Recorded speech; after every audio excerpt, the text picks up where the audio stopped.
Ja'a rajulun, datang seorang menghadap Nabi Muhammad SAW, kemudian berkata, ya Rasulullah, ayu sadaqati a'zam ajran. Wahai Rasul Muhammad SAW, sedekah yang paling besar pahalanya, yang paling agung itu yang seperti apa? Maka baginda Muhammad SAW menjawab, anta saddaqa wa anta sahihun syahihun takhshal faqra wa ta'mulul ghina. Kamu bersedekah dalam keadaan kamu sehat, syahih, dan kamu sangat membutuhkan harta tersebut, kamu berat untuk mengeluarkannya, takhshal faqra, dan kamu khawatir akan jatuh miskin. Artinya orang ini dalam keadaan ekonomi yang pas-pasan, ya punyanya ya itu-itu saja, sehingga berat untuk mengeluarkannya. Ya, saldonya udah minim, berat untuk mengeluarkannya, takhshal faqra. Kamu khawatir nanti kalau kamu sedekah, kamu akan jatuh miskin, kamu nggak punya uang, kamu nggak punya harta. Dalam kondisi seperti itu, maka sedekahmu jadi luar biasa, dan di saat itu pula ta'mulul ghina. Kamu masih pengen punya kekayaan, kamu masih pengen menabung, kamu masih pengen punya harta yang besar. Jadi takut miskin, uangnya pas-pasan, dan lagi nabung, ya, lagi pengen punya harta yang banyak, ta'mulul ghina. Punya cita-cita jadi orang yang kaya dengan hartanya itu. Sehingga berat dia mau mengeluarkan uangnya nih, berat ya. Berat mengeluarkan uangnya. Yang seperti itu kata Nabi Muhammad SAW, itu adalah sedekah yang terbaik. Wala tumhilu hatta idza balagatil hulqum.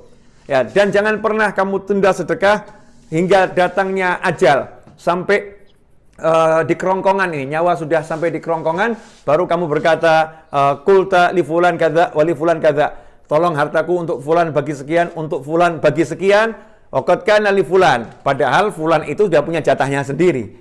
Ya, padahal itu harta yang disedekahkan sebetulnya itu milik fulan itu sendiri. Yaitu harta milik warisnya ya, milik yang diberi sedekah itu sendiri. Ikhwani rahimakumullah. Karena itu ya sangat salah kalau kita menunda sedekah.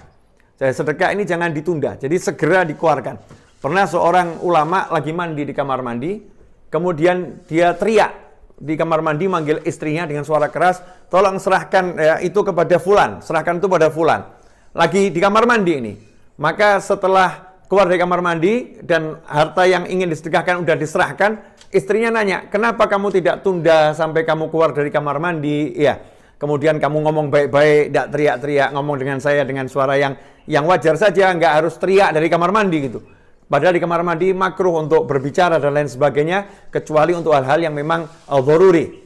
Maka saat itu dijawab oleh ulama tersebut, ya, karena saya khawatir kalau saya tunda sedekah saya, menunggu nanti keluar dari kamar mandi, saya tergoda oleh syaitan, sehingga saya tidak jadi menyedekahkan harta tersebut, karena hati saya telah berubah. Perjalanan dari kamar mandi, selesai mandi, sampai keluar dari kamar mandi, itu ada kesempatan syaitan untuk menggoda kita dan bisa merubah kita. Begitulah ulama, tidak mau menunda sedekah. Ikhwani rahimakumullah. Dan tadi Nabi kita Muhammad SAW menyatakan, jangan kamu tunda sampai nanti roh sampai di kerongkongan. Siapa di antara kita yang tahu kapan hidup kita akan berakhir? Hari ini kita ingin sedekah, mau bantu seorang, tapi karena kita melihat kemuliaan hari Jumat, kemudian kita katakan nanti ya, saya sedekahnya hari Jumat. Hari Jumat ya, nanti saya akan transfer. Ikhwani rahimakumullah, ternyata hari Kamis keburu meninggal dunia, sehingga dia belum bersedekah. Ya, belum bersedekah. Ikhwani rahimakumullah, jangan tunda sedekah kita. Jangan nunggu hari Jumat, jangan nunggu hari Kamis, jangan nunggu esok pagi. Karena sedekah yang terbaik adalah saat ini juga, dan saat kita lagi berat mengeluarkan harta, dan kita lagi pengen kaya. Saat ini juga, menyegerakan amal, menyegerakan sedekah, itulah yang diajarkan oleh Nabi Muhammad SAW.